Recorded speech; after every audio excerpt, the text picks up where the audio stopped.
القدر اور 14 اگست 1947 کو اللہ رب العالمین جل وعلا نے ان تمام جد و جہدوں کا ایک عظیم ثمر بصورت آزاد ریاست پاکستان کی صورت میں مسلمانوں کو عطا فرمایا۔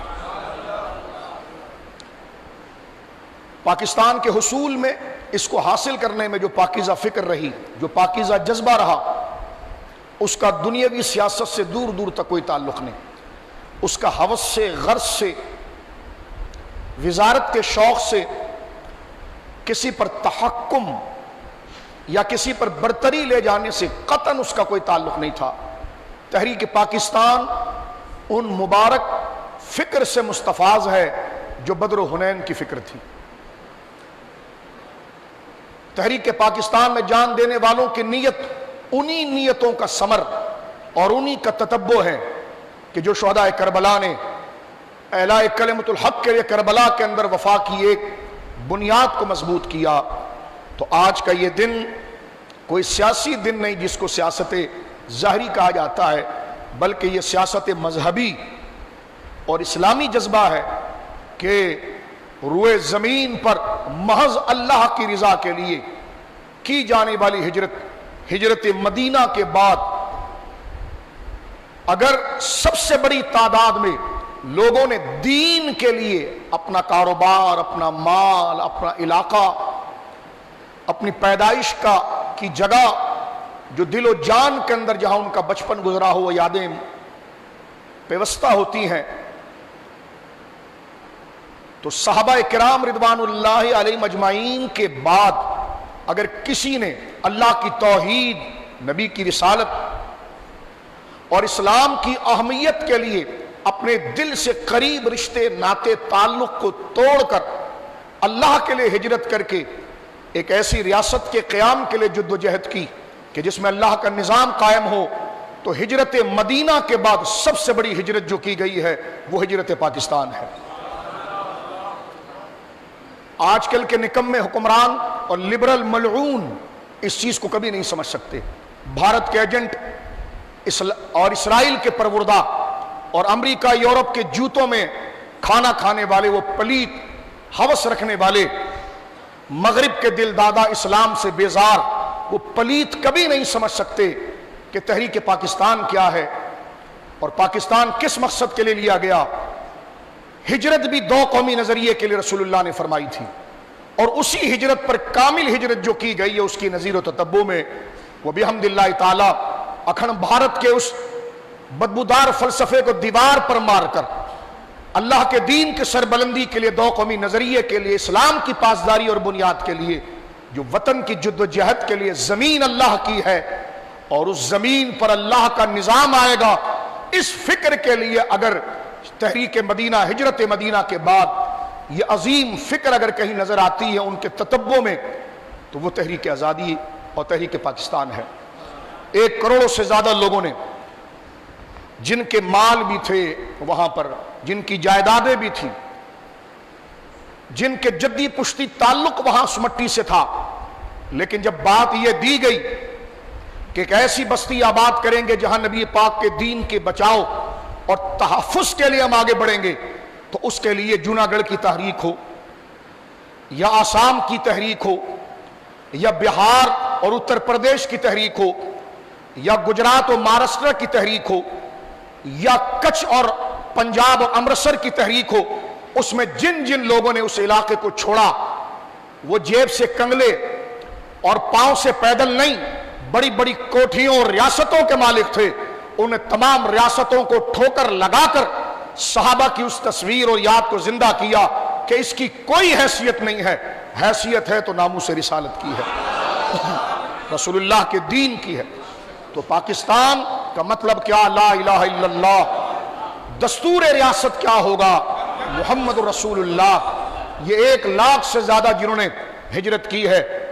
میرے دوستو بزرگ، لوگ ہجرت کرتے ہیں کاروبار کے لیے، بزنس آگے ہو جائے، ترقی مل جائے، لیکن یہ پاکیزہ نفوس تھے کہ جنہوں نے اپنا بنایا کاروبار، کوٹھیاں، بنگلے، گاڑیاں، عیش و عشرت کو چھوڑا کاروبار کے لیے، دنیا کے لیے نہیں، بلکہ اس نیت کے لیے کہ جو صحابہ کرام کی فکر تھی مکے کو چھوڑ کر مدینہ جانے کی، یعنی ریاست اسلامیہ کا قیام ہو اور جس پر انگریز بدبودار ملعون کے قانون کو اٹھا کر پھینکا جائے اور اس زمین کے اوپر اللہ کا قانون، قرآن کا قانون، شریعت کے قانون کو نافذ کیا جائے۔ آگے میں اس پر عرض کروں گا۔ یہ بنیادی بات آج میڈیا بھلا رہا ہے۔ آج ہمارا میڈیا مغرب کا زرخرید لونڈی ہو چکا ہے۔ آج ہمارے سیاستدان مغرب کے زرخرید غلام ہو چکے ہیں۔ جو یہ نعرہ ابھی خال خال سنائی دیتا ہے کہ پاکستان کا مطلب کیا، لا الہ الا اللہ۔ آسما جہانگیر جیسی منحوس لوگ اس دھرتی پر رہتے تھے جو برملا ٹیلی ویژن پر یہ بات کرتے تھے دو قومی نظریہ کیا ہوتا ہے، مسلم الگ ہندو الگ، یہ دو قومی نظریہ کیا ہوتا ہے؟ پاکستان دین کے لیے نہیں لیا گیا۔ میں نے کہا اگر پاکستان دین کے لیے نہیں لیا گیا تو گاندھی تو قائد اعظم اور ان کی تحریک مسلم لیگ کو آفر کر رہا تھا کہ آپ الگ وطن کیوں بنانا چاہتے ہیں؟ اگر آپ کو سڑکیں چاہیے، آپ کو مکانات چاہیے، آپ کو پانی چاہیے، آپ کو وزارت چاہیے، آپ کو حکومت چاہیے، آئیے اکھنڈ بھارت کے اس ڈرافٹ پر سائن کیجئے اور جو مسلمانوں کو چاہیے وہ لے لیجئے، لیکن تاریخ کے یہ اوراق کبھی مٹائے نہیں جائیں گے، نہ یہ تاریخ کبھی بھلائی جائے گی۔ لوگ اپنے ہوس اور لالچ اور چھوٹے سے منفعت کے لیے اس حق سے اگر منہ موڑ بھی لے تو سورج کے اوپر اگر بدلی آ جائے تو جس وقت بدلی ہٹتی ہے تو اس کی روشنی پھر ظاہر ہو جاتی ہے۔ تاریخ بتاتی ہے کہ قائد اعظم اور ان کے ساتھ علماء اہل سنت، علماء اسلام اور مسلم لیگ کے ان تمام لوگوں نے گاندھی کی اس ٹھوکر کو جوتے کی نوک پر رکھا، فرمایا ہم وطن، ہم اپنے عقیدے ایمان کو نہیں بیچ رہے۔ اگر آپ یہ کہیں کہ سڑکوں کے لیے، وزارت کے لیے اگر آپ کی خواہش ہے تو ہم دینے تیار ہیں، فرمایا ہمیں یہ نہیں چاہیے، ہمیں ایک آزاد ریاست چاہیے جس میں ہم اللہ کے دین کو نافذ کریں۔ آج بڑے عہدوں پر بیٹھے ہوئے لوگ شہیدوں کی بارگاہ میں جواب دہ ہوں گے قیامت کے دن۔ آج جو لوگ اس بات کو جانتے ہیں اور ان کے پاس اختیار ہے، اور اگر وہ ان شہیدوں کے لیے جو آج بھی بارڈر پر جان دے رہا ہے، آج بارڈر پر جو جان دے رہا ہے یا دہشت گردی کے اندر اس ملک کو بچانے کے لیے جان دے رہا ہے، اس جوان نہیں، وہ تو گیا، اس کے ماں باپ سے پوچھو کہ یہ فوجی جو شہید ہو گیا، یہ پولیس والا جو شہید ہو گیا، یہ رینجرز کا جو جوان شہید ہو گیا، یا یہ عام سیولین شہید ہو گیا، یہ کسی زمین پر شہید ہوا، وہ کہے گا اپنے دماغ کا علاج کراؤ، یہ رسول اللہ کے دین پر شہید ہو گیا۔ تو شہادت لبرلزم پر نہیں دی جا رہی ہے، محمد رسول اللہ کے نظام پر دی جا رہی ہے۔ یہ کہنا کہ پاکستان دین کے لیے نہیں لیا گیا، تو کیا عورت مارچ کے لیے لیا گیا؟ میرا جسم میرے بدن کے لیے لیا گیا؟ یہاں تو تم کپڑے بھی پہنتی ہو۔ میں ان کو بات کرنا چاہتا ہوں جن کو عورت کہنا عورت کی توہین ہے، بیٹی کہنا توہین ہے، ان کی تعریف کرنا ماں کی توہین ہے۔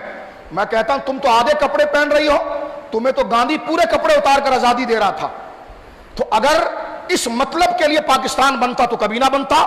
پتا چلا پاکستان اس نظریے کے لیے نہیں بنا۔ 1 کروڑ سے زیادہ لوگوں نے جو ہجرت کی اور 20 لاکھ سے زیادہ جو لوگوں نے جانیں دی اور ماں بیٹیوں نے اپنی عزت تک قربان کی، امرتسر کی تاریخ گواہ ہے۔ آج سکھوں کے لیے گنبد تو چڑھا رہے ہو لیکن تحریک پاکستان بھی یاد رکھو،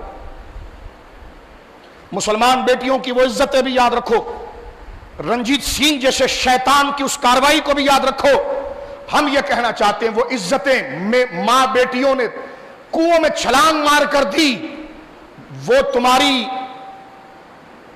عورت مارچ ریلی کے لیے نہیں دی، سیدہ زہرا اور سیدہ عائشہ کے چادر تطہیر کی حفاظت کے لیے دی۔ یہ کائنات کے جھوٹ میں سے ایک بہت بڑا جھوٹ ہے کہ یہ کہا جائے کہ پاکستان دین کے نام پر نہیں لیا گیا۔ یہ ایسا جھوٹ ہے کہ جو چاند کی طرف تھوکے تو تھوک اس کے منہ پر آئے۔ میں کہتا ہوں آج بھی اگر پاکستان کا قیام ہے تو کلمہ طیبہ کہ دستور ریاست کیا ہوگا، محمد رسول اللہ۔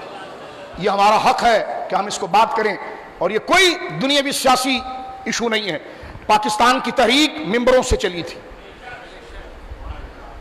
کوئی لبرل خبیث اس میں سامنے نہیں آیا۔ آج کہا جا رہا ہے کہ میر ظفر اللہ قادیانی ملعون یہ پاکستان کا ہیرو ہے، اس کو ہیرو کہنے والوں پر لعنت ہو۔ وہ کس بات کا ہیرو؟ خبیث ترین شخص کہ جو تحریک آزادی اور قائد اعظم کے نظریے کا مخالف تھا، وہ سب سے پہلا وزیر خارجہ ملعون بنا اس لیے تھا کہ پوری دنیا کے اندر بھارت اور اسرائیل کے ایجنڈے کو پھیلائے اور مسلمان اور پاکستان کے نظریے کو تاخت و تاراج کرے۔ شرم آنی چاہیے ایسے حکمرانوں کو اور ریاست مدینہ کا دعویٰ کرنے والے ایسے کذابوں کو۔